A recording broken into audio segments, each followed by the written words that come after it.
Hello and welcome to Justice. I'm Judge Jeanine Pirro. Thanks for being with us tonight. Now to my opening statement.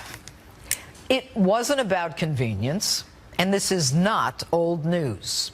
She set up the personal server to prevent us from learning her private business.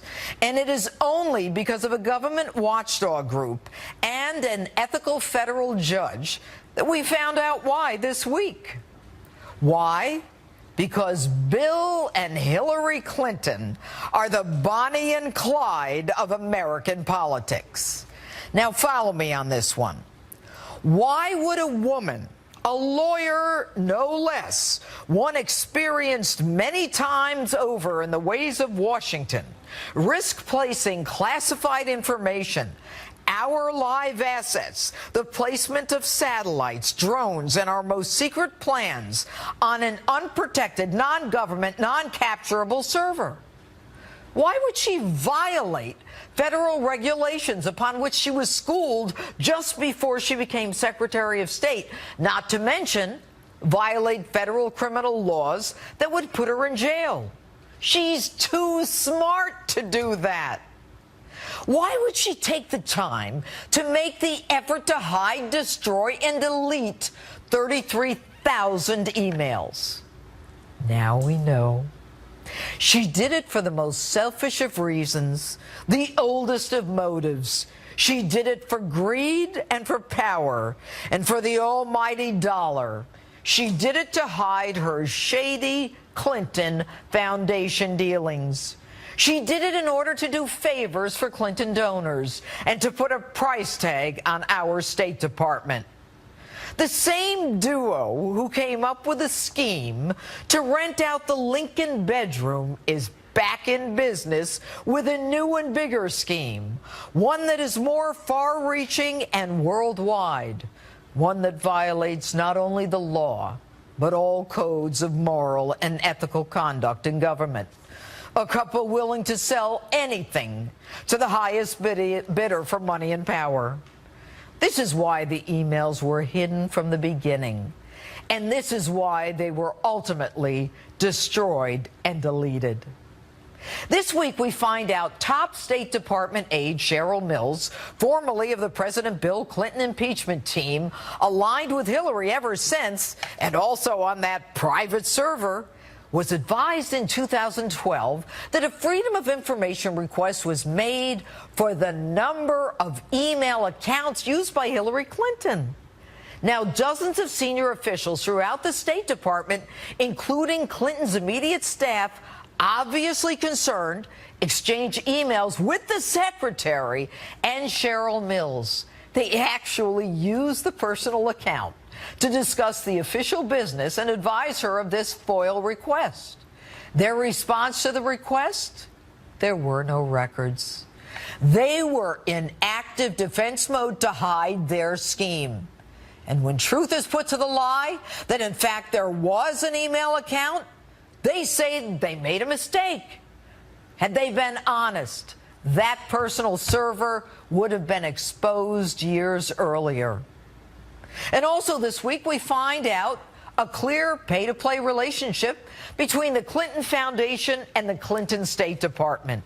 An urgent email from Doug Band, formerly assistant to President Bill Clinton, now overseeing the Clinton Foundation, to Cheryl Mills and Uma Abedin, those two jewels on that private server, request that a huge Clinton Foundation donor meet a high State Department contact in Lebanon. The individual paid the price of admission, folks. Gilbert Chagoury gave between $1 and $5 million to the Clinton Foundation and pledged $1 billion to the Clinton Global Initiative. So, of course, arrangements are made for him to meet with Jeff Feldman, the former U.S. ambassador to Lebanon, the country where Chagoury was doing business. Abedin, ironically, paid both by the Foundation and the State Department, immediately responds with, "I'll talk to Jeff," ignoring the agreement between Hillary and President Obama to create a wall between that Clinton Foundation and the State Department, confident that it would never be found out.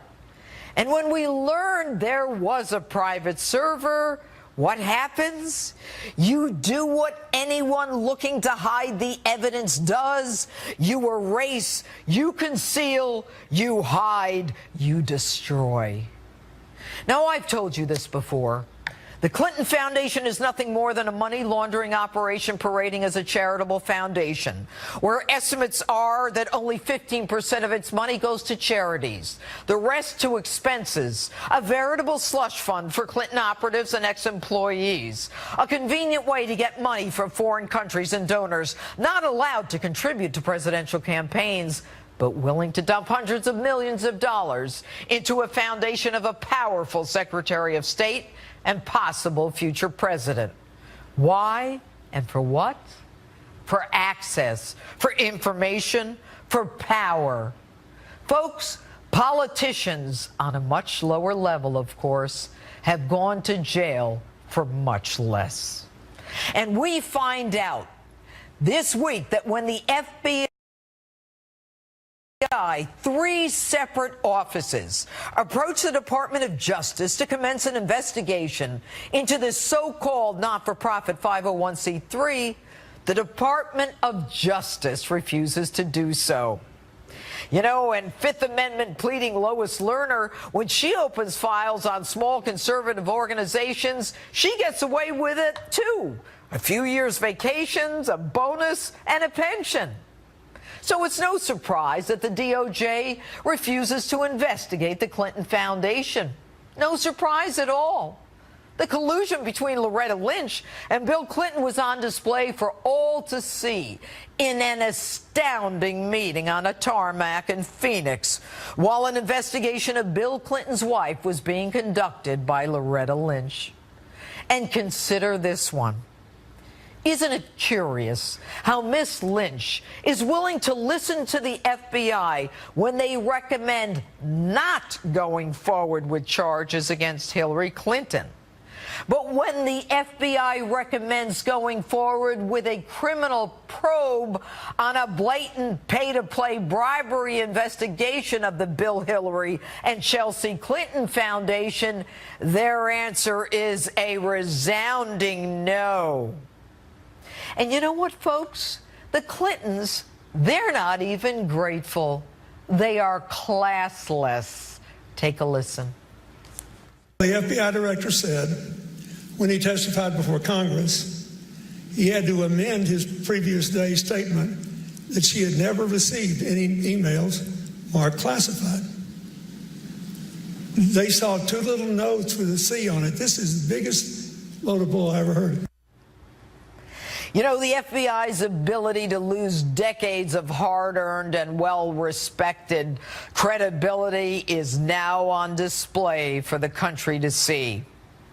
You know, Jim Comey is the FBI director, and I told you, Jim, last week what happens when you run with these kinds of people.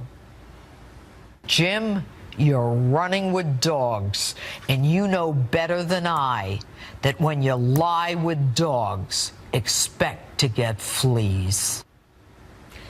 Jim, listen to that comment from Bill Clinton. Jim, my friend, you deserved it. And that's my opening statement. Tell me what you think on my Facebook page or Twitter, hashtag Judge Jeanine. And with me now, Progress Texas Executive Director and Hillary Clinton supporter, Ed Espinoza. All right, Ed, let's talk about the fact that you've got Hillary Clinton's aides employed by the Clinton Foundation and the State Department when Hillary Clinton promised President Obama that there would be a wall between the foundation and the State Department. How did she get around that when she signed an MOU, a memo of understanding with the president, that there would be no connection between the two? Well, first of all, thanks for having me back. I do appreciate being here. And as far as the emails go, look, I've worked in a government office before. Many people have. You can't always control the emails that are coming in that's not my to question. your office. I'm not talking about the emails. I'm talking about Hillary Clinton said that there would be a wall between the State Department and the Clinton Foundation. So if there is that wall that she promised the President of the United States, how is it, number one, that Uma Abedin is paid by both the State Department and the Clinton Foundation, and that she is reaching out to the State Department to make sure that a Clinton Foundation donor gets a meeting with Mr.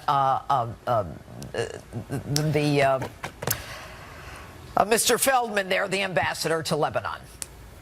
Well, I'm not certain that she was getting paid by both organizations at the same time, which is, okay, well, that's an important distinction. I'm not familiar with those details, but I will say this. If there's an MOU between the State Department and another office in the government, that doesn't necessarily bind an outside entity by that MOU. The MOU was between Hillary Clinton and the President, saying that there would be a wall between the Foundation and the State Department. I'm trying to give you an answer to it. Respectfully, if the other organization from the outside sends an email and they send requests, they're not bound by the outside entity is not bound by that MOU. Now, as I was saying, I've worked for government offices before. Lots of unusual and sometimes misguided requests will come into those government offices. The important thing is do the offices receiving them have the judgment to act or not act on them? And in this case, I don't think there's any evidence that the State Department did act on those emails. Yeah, they set At up least the there's meeting. nothing that's Ed, they set up the meeting. And by the way, when you've got the same woman employed by the foundation and the State Department who's setting up the meeting for a guy who gave $5 million to the foundation, whether or not the meeting occurred is not the issue. Shigori and Feldman say it didn't occur, but they set up the meeting. You got a problem with that? I'm really not familiar with those particular details, so I wish I could tell you more. All right, I don't let's know move on. that far on it. All right.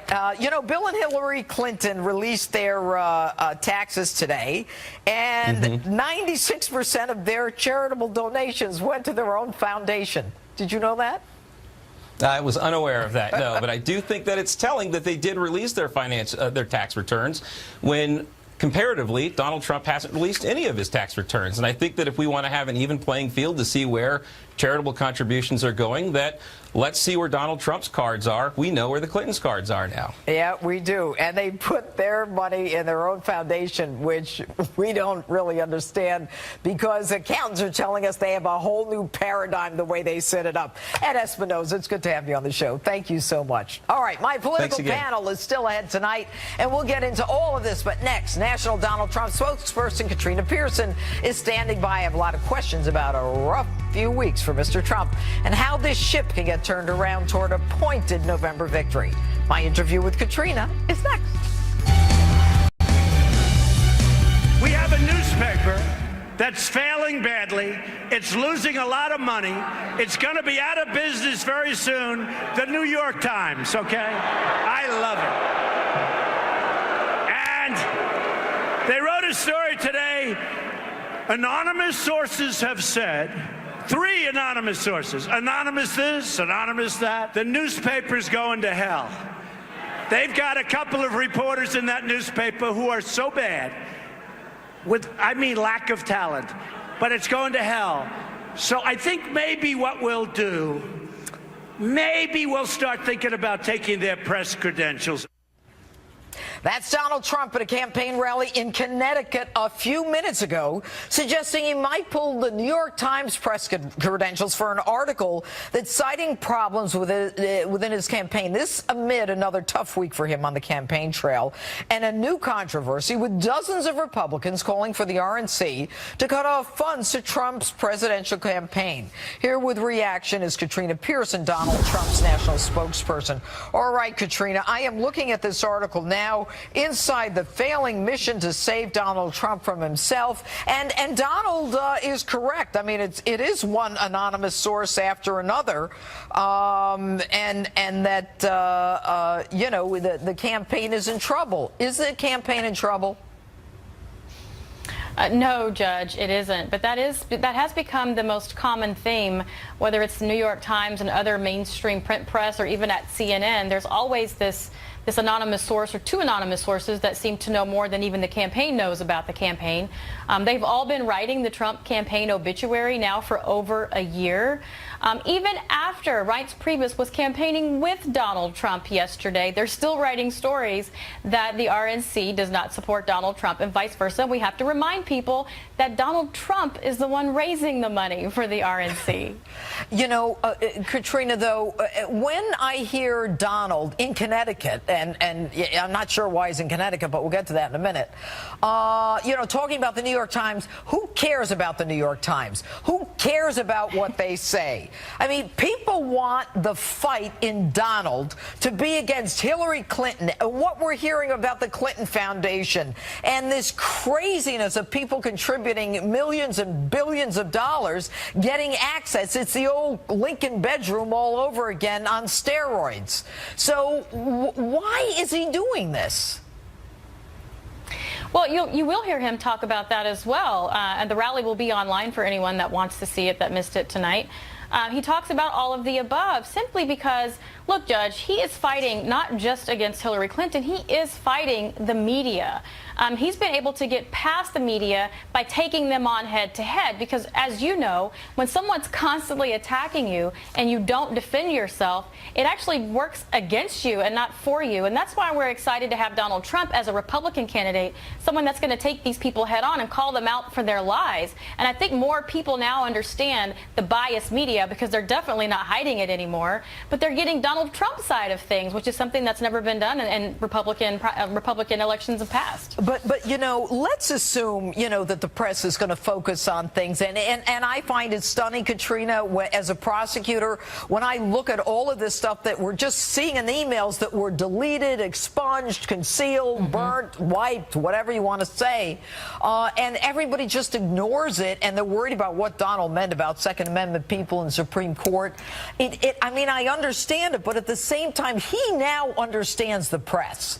Why play their game? Sure. Why not just get out there and say, and this week we saw this and this and this, and not even go in the other area? Well, I mean, you're right. It's not news that the Clintons are corrupt to the core. I mean, they have a string of scandals behind them for over 30 years. The media has been covering for them. And, you know, it's no secret that there's corruption in the government. I mean, cronyism is why we have a Donald Trump nominee and why the Bernie Sanders people rose up and why the Tea Party even started. Right. Donald Trump is taking on everything. This is the entire establishment, whether it's the right or the left or even the media. And Donald Trump is taking them head on. He will be talking about the emails. And if you check your inbox, the campaign just sent out a very lengthy discussion on the emails as well as the pay to play for the Clinton Foundation.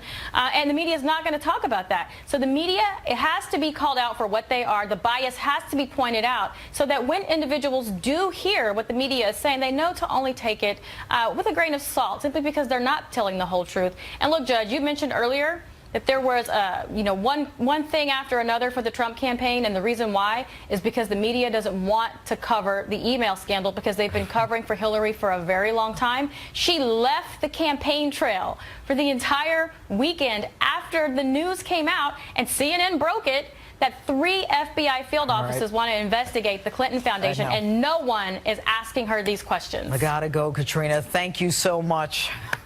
Still ahead, Trump pollster Kellyanne Conway is here to map out the path to November. And next, my political panel is standing by to talk Trump, Hillary, and my favorite topic, the Clinton Foundation.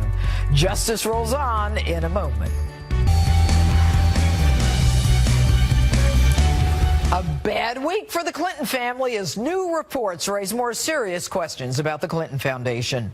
Joining me now, Chief Counsel for the American Center for Law and Justice, Jay Sekulow. All right, Jay, what have we learned this week from those emails that were released? I mean, what we have learned, of course, is what we've got Abedin being paid by Teneo, the Clinton Foundation, the State Department. And if there's this wall between the State Department and the Foundation, how does somebody get paid by both? Who's her? You know, who does she respond to? Yeah, so the wall was breached, and it was breached in a couple of contexts. Number one, as you mentioned, you had the situation where Abedin is on the payroll of both the Clinton Foundation and the State Department. Now, that should be deemed a little ironic, if not, of course, in my view, illegal, because the idea that, what is it, the Clinton Foundation is a wholly owned subsidiary of the State Department is a wholly owned subsidiary of the Clinton Foundation? That's not the way it's supposed to work. There's a federal statute involved, 18 U.S.C. 208. You're not supposed to engage in that kind of financial transactions between departments. Then number two, Cheryl Mills, her chief of staff, is interviewing, while she's a State Department employee, going up to interview people for senior positions, not within the Department of State, but rather within the Clinton Foundation. And do you know, so that's do you know what they say about that, Jay? They say that that was charity work on her part. Do they really think we're that stupid? Yeah, well, she was a volunteer. Here's the problem. The Secretary of State signed a document when she became secretary. It was actually on her Senate letterhead saying she understands the rules. There'll be no commingling of activities between the Clinton Foundation and the State Department. She breached those. And then with the sharing of employees. Have you ever heard of such a thing? I mean, I was a government lawyer. You were in government. I mean, sharing employees? You don't get to do that, especially when you're the State Department head, the Secretary of State. Then number three. You have the pay for play. Basically, you make a large donation, an email comes out saying to Huma Abedin saying, take care of this guy, basically VIP treatment. Now, if Hillary Clinton was not the Secretary of State, does that individual get that kind of access to the State Department? It really doesn't matter whether the meeting took place or not, although I think the next series of Freedom of Information Act requests needs to get that information. That's the information we need now. What happened once the request was made? Well, Jay, certainly more to come. And the guy Shigori, a conviction, a lot of stuff going on. $66 million fine for corruption. A lot of bad stuff there. Very bad stuff. Anyway, Jay, thanks so much for being with you. More time next time. Thanks, sir. All right. Quite a week of controversy for both of the candidates. A lot to talk about. We're going to get right to it with my political panel, Republican strategist and Trump campaign senior advisor Boris Epshteyn, and political commentator and Clinton supporter Danielle McLaughlin, who we are welcoming to justice for the first time. Okay, I'll start with you. Not a good week for Donald. He's down 10 points. What is going on? LA Times within 1 point, Bloomberg Reuters within margin of error, no problem at all. Listen, our bad week, quote unquote, was he said that there's political voter fraud. Voter fraud happens. Her bad week is you learn of more emails. You learn of the fact that she perjured herself in front of Congress when she said she turned over all her emails. And then you learn about Cheryl Mills' visits to New York, and she's saying those are for charity. We all know, just like you said, we all know better. Also, did she meet with the heads of Walmart and Amazon for charity? That's a lie. They continue to lie to the American people. What I'm saying is, I made all those arguments. It's not helping him. It's hurting her. Well, it's hurting him and helping her. Why? So we have 86 days left to go in this election, right? It's all about making a case to the American people that Donald Trump is better on national security. But he made his case. He was up last month. And polls go. Okay, Dukakis was Danielle, on 17 after the DNC. Hey, LA Times, he had 10 points and now he's up by 1. So Donald Trump can't get out of his own way to fix this campaign. It's about discipline. This election, this campaign is a job. This is a job interview. He has shown a lack of discipline. He has shown a lack of real policies. And this nonsense about voters and rigging in Pennsylvania, there are 800,000 more Democrats in Pennsylvania than there are Republicans. So if we get out the vote, then Clinton will take this without any kind of voter rigging. In 2012, there wasn't one voter for Mitt Romney in Philadelphia. You really believe that? Listen to this. Not one voter. I know voters personally. I've got a who voted for Mitt Romney in 2012. My response to that is in 2012, the state of Pennsylvania signed a legal stipulation saying that they had no knowledge of any voter fraud in that state or outside. That doesn't mean it didn't happen. And I was on the McCain campaign in 2008, and we'll tell you for a fact, I focused on voter fraud. We'll tell you for a fact it happened in Ohio, I'm a prosecutor. I know what happens. I prosecuted. Okay, I don't need some political person to tell me it doesn't happen. I'm just reminding the people, not telling you. Let me go back, though. You say that he's running for a job. He is running for a job. And last month he was winning. So what happened? I think that he is using what worked in a primary campaign, and it's not working in a general. That he hasn't made the pivot. He hasn't made the pivot. He is shrinking the map for the Republicans. Of course he's made the pivot. Again, he is not. You're talking about polls that are 86 days out. Dukakis was up by 17 after the Democrat National Convention. But not what is he doing in Connecticut tonight? He's in a great rally. It's not a swing state. Why is he in Connecticut? Because Donald Trump is somebody who is a complete game changer. Look at the states like Wisconsin. Wisconsin, Michigan, Pennsylvania, and Connecticut, they are in play. And if you go 5 miles away from the coast in Connecticut, Connecticut is a town with a lot of those Rust Belt voters, and he's getting those energized, and we will win He Connecticut. needs to be in a swing state. She's beating him in the swing He state. was in swing states all week. He was in Florida about 5 times, in Pennsylvania about Danielle. 5 times. What Donald Trump is doing Where's is Hillary today? Excuse me, let Where's me Hillary finish. today? The letter finish. What Donald Trump is doing now is what Richard Nixon did many, many years ago. He tried to visit all 50 states. That is a strategic error on Donald Trump's part. He needs to focus on Ohio, on Florida. He needs to focus on North Carolina. He's not going to Hawaii or Alaska. States. It's not the same thing as 1916. First of There are all, second of all, equivalents. Richard Nixon won that election if it wasn't rigged by the Kennedys. Second of all, Hillary Clinton Here we is go. nowhere today. She's down all weekend. She's Can I say campaigning. something about Donald? Everybody knows that he's my friend in the interest of disclosure. I know Donald Trump. The man doesn't sleep, all right? I believe if he it. can go to 900 states, he would. That's just who the man is. But I And think we're this is- getting that voters doesn't in those mean- states. We're getting people excited. And also, by having a rally tonight, it's all over television. So it's not just Connecticut that's That's a good seeing him. point. The whole That's a country good is seeing point. him. It's being I covered agree. because And he's a she's- workaholic. I don't know about her. No, she's taking a nap. She's down all weekend. She's taking a nap. Bill Clinton was in Vegas last night. How'd that go? You Every think? single person that's What ever happened in worked- Vegas? He's the one who said that it was BS that Jim Comey, the head of the FBI, who did him a solid. Excuse me, Danielle, was that stupid? I cannot comment on that, and I will not. I What want to go happens- back. You're on what happens in television. Vegas- what happens in Vegas stays I in Vegas. want to go back. I want to go back to whether Hillary Clinton is a hard. No. Answer the question. Is that dumb for the President of the United States to say that's BS for the FBI director who cut his wife loose know. from a case? She likes Loretta Lynch, but he doesn't like Comey, huh? What I will say is Loretta Lynch and this whole Clinton, Plain, Arizona, complete mistake, absolutely mistake. Clinton has made mistakes. I can admit And that. now, But can and you now we admit know, that your and now we candidate has know that made Loretta mistakes? Lynch also shut down investigation. 3 FBI offices, field offices, wanted to investigate the foundation. Loretta Lynch shut it down. She can Huge do that. problem. She could do. She's been promised that job in the Clinton administration. Yeah, more pay to Hillary play. promised it on television. Right. Donald Trump is promising his daughter a place on his cabinet. If that's not cronyism, I don't know what So is. is Bill and Hillary Clinton. Come Since on. when? They I've said not heard- Chelsea That's will take the nonsense. role of First Lady. That's not the same. That's not the same as the head of the DOJ cutting them a break. McLaughlin. It's always good with All the right. panel here. What are the key states that can unlock a victory for Donald Trump in November? Kellyanne Conway is a Trump pollster, and she's here to walk us through it next. The battle for the swing states is on, and new polls this week show Hillary Clinton with a significant lead in some of the key states. Here to break it all down and talk about what Trump needs to do to turn it around, Trump campaign pollster Kellyanne Conway. All right, Kellyanne, good to have you on Justice. What I want to do is I want to talk about those swing states. Donald is not doing as well as he was doing. He's down nationwide, but I want to go through some of the states. I'm going to get them up on the screen. I want to start with Florida. Now, he won big in Florida. Right now, Hillary's at 44. He's at 39. It's a must-win state, correct, That's for Donald? Right. But we have a huge field operation there, and Mr. Trump was there this week. Governor Pence, his vice presidential running mate, has been there. That's a state where we've got a great ground game. And the other thing is, the question that nobody's asking, Judge, is why is Hillary Clinton at 44% in Florida?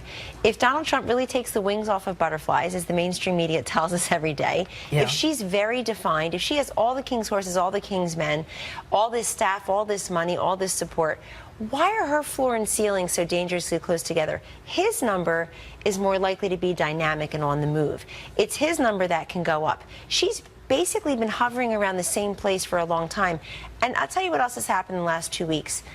Scarcity has benefited her. All of the news coverage is about him. When you shroud her and you protect her and you hide her, she does very well. She tried to win the primary that way, didn't she? They called her the nominee for a long time. Then all of a sudden she had to come out and debate Bernie Sanders. He went on to win 22 states. She doesn't wear well. That's why they keep her hidden. You can't hide forever. But Kellyanne, when you look at what's going on, if she hides, they go after Donald. Exactly. She can have these emails come out as they did today that to me indicate a blatant pay to for play. And, you know, she just, her numbers go up and they attack him for saying, you know, Second Amendment or this or that. And that's why I wanted to raise it with you. We can talk about numbers, we can talk about demography, but this is an important point because it's one thing to have unfair and biased media coverage. We expect that of the Trump campaign. It's quite another, Judge, to have incomplete coverage of this race. Last I checked, there are 2 major party candidates running for president. Only one gets all the coverage. And look, I know it's more exciting to cover Donald Trump. He's a historically dynamic candidate. He's fascinating. I know she's boring and she lies for a living and people get tired of her. She's very grating. But everybody has a duty to cover her. She can't hide forever. And I'm telling you, as soon as you start seeing more of her, not in her $60 million worth of ads, but seeing more of her on the stump, it won't go well. All right, let's go to the next state. What do we have, guys? Colorado, she's at 46. He's at 32. What does he do to turn that around?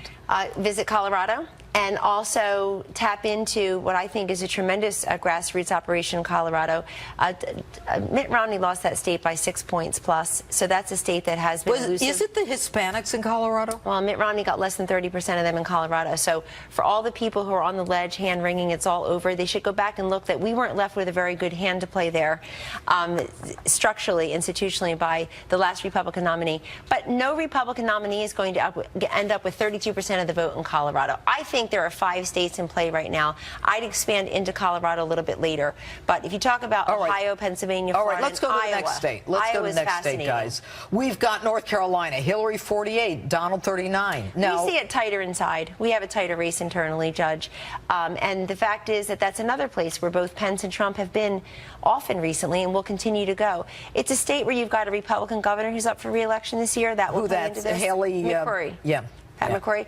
And it's a state that it's the only one of the 9 swing states that Mitt Romney actually carried, and narrowly. Remember, there were 9 swing states left. He won 1, which means he lost 8. Let's do the easy math. Yeah. So we feel this is August, not October, and that we're poised to earn these votes to continue to campaign. But, you know, if Donald is the one who's all over the place and she's not, he's still low. He's still lower. I mean, we just talked about that with the panel. She's not showing up anywhere. She's got all the bad factual press, and he's got all the illusionary press, negative press. Let's keep going.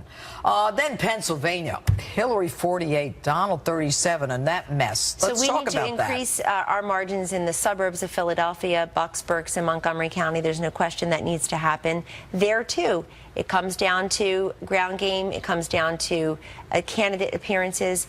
And that's also a state, though, that, again, Governor Romney lost by 7 points. And I keep going back to that for a very simple reason. I want people to understand that these institutional problems for a Republican nominee did not begin with Donald Trump. Yeah, but nobody cares about that. Nobody cares about Romney. You know, he lost. You know, if he lost, he's saying Donald's going to lose. Let's go to the next state. No, he's going to win Pennsylvania. How could he win it? He's in a mess. Because it's August, not October. Let's talk again. He was ahead in Pennsylvania a month ago. He will be there again. What's the next state? Iowa. Okay, he's ahead. Iowa's fascinating, and Iowa's a state that does not like Hillary Rodham Clinton. Why? She came in 3rd there behind Obama and John Edwards. Why? In 2008.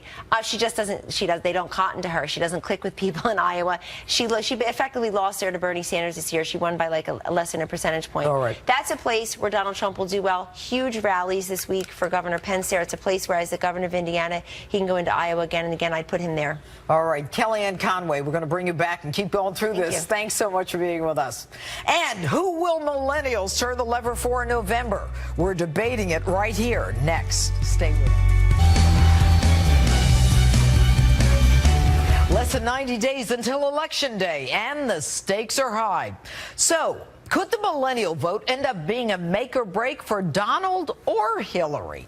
Let's ask some millennials, Democratic strategist for Trump supporter Harlan Hill, and Democracy for America communication director and Clinton supporter Neil Soroka. All right, gentlemen, right now, you, Harlan, are for Donald Trump, and you, Neil, are for Hillary Clinton. Both of you previously for Bernie Sanders. So, Harlan, as you look at this week, it has not been a great week for Donald Trump. And why do you think that is? Well, I think that he's stepped on a rake a couple of times. He's making some style mistakes that I think that are avoidable. But it's important that he starts telling one important story that millennials will respond to. They are anti-taxes, they are anti-regulation, and they're anti-central control. If he starts framing the liberal ideology in those terms, I think that he can speak to a lot of millennials. Remember that we came of age during Obamonomics. We don't remember good times. And if he starts talking about how it's possible to have a pro-growth president in the White House, I think that a lot of us will respond to it. And it won't come from social programs. It'll come from economic growth. What do you think of that, Neil? I think that's pretty funny. I mean, listen, we know that Bernie Sanders got a record number of millennials out to the polls in the Democratic primary. And right now, there are 3 times more Americans believe that aliens live among us than Bernie Sanders supporters who are supporting Donald Trump. He is an absolute train wreck for millennials, and it is not going to get any better anytime soon. This is one of the most diverse generations this country has ever seen. And what you've got is a candidate running a bigoted train wreck of a campaign, and that's turning millennials off around the country, and that's not going to change anytime soon.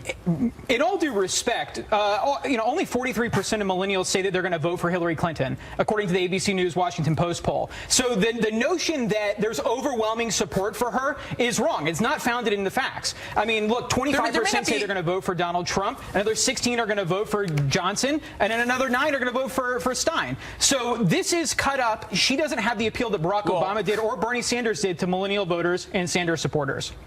Well, here's what we know, is that there is absolutely no way that Donald Trump is going to win millennials' votes. And listen, I think it'll be interesting to see where polling ends up as we get closer and closer to Election Day. I think more and more millennials are going to be these smart voters that they have been so far and understand that this election is really a choice between 2 candidates. One candidate who is a bigoted circus barker and the other candidate, Hillary Clinton. And I think they're going to naturally gravitate towards the sensible candidate. With all due respect, Neil, if you want to call one names, you have to call the other one a liar.